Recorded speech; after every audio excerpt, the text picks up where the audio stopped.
Halo semua, jumpa lagi bersama saya Hendra Yusuf Prasetyo di channel Guru Muda. Walaupun belajar di rumah, harus tetap semangat. Jangan lupa selalu pakai masker, jaga jarak, dan selalu cuci tangan dengan sabun.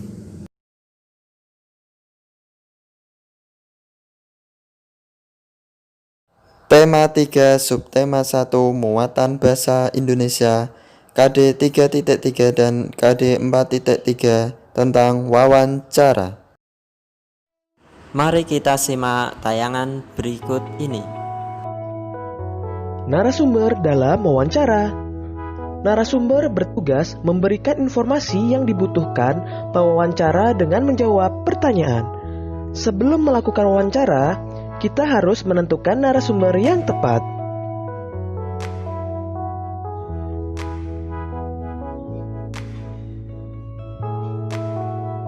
Narasumber yang kita wawancarai sebaiknya memenuhi syarat antara lain: pertama, memiliki pengetahuan di bidang tertentu yang berkaitan dengan topik wawancara.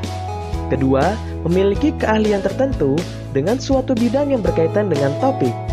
Yang ketiga, mengalami atau terlibat dalam peristiwa yang berkaitan dengan topik.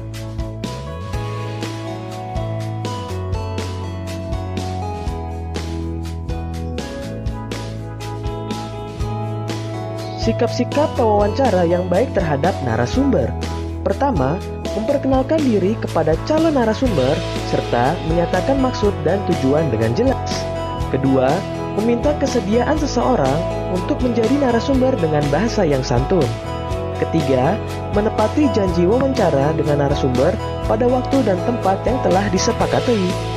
Keempat, melayani narasumber dengan baik, misalnya memberikan makan atau minuman saat wawancara.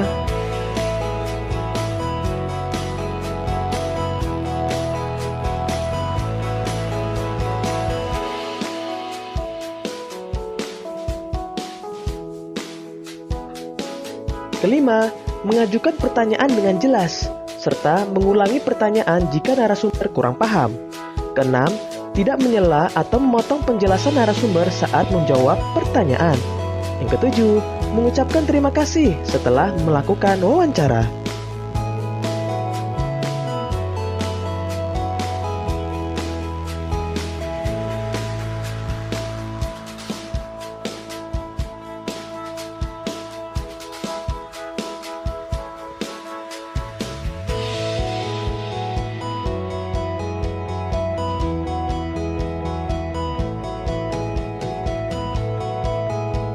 Selanjutnya, daftar pertanyaan wawancara.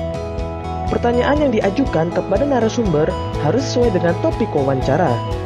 Kata tanya yang dapat digunakan untuk membuat pertanyaan wawancara yaitu apa, mengapa, bagaimana, berapa, atau kapan.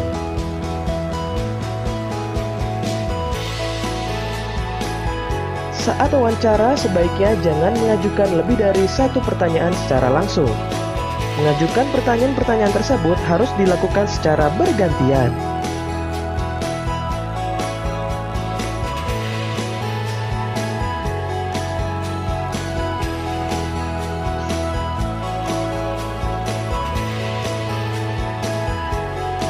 Contoh mengajukan pertanyaan-pertanyaan secara bergantian.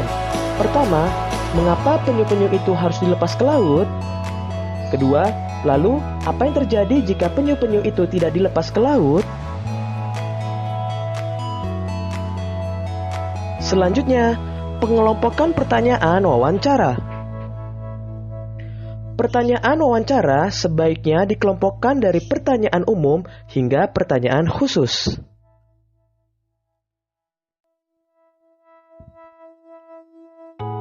Mengelompokkan pertanyaan wawancara bertujuan agar narasumber mudah diarahkan untuk memberikan penjelasan secara rinci.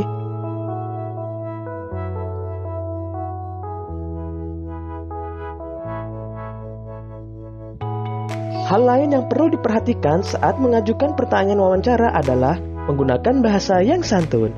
Kesantunan bahasa dapat ditunjukkan dengan cara tidak menyinggung lawan bicara kita. Sebagai pewawancara, sebaiknya bersikap tidak membela pihak manapun. Selanjutnya, laporan wawancara.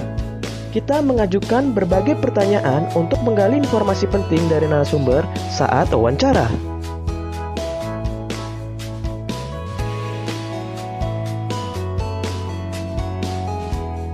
Semua informasi yang kita dapat sebaiknya jangan cuma kita ingat, melainkan kita catat dalam bentuk laporan hasil wawancara.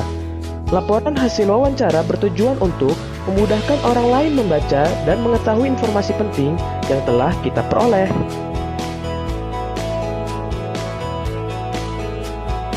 Ayo lakukan praktik wawancara dengan salah seorang narasumber. Catatlah hasil wawancaramu dalam laporan wawancara.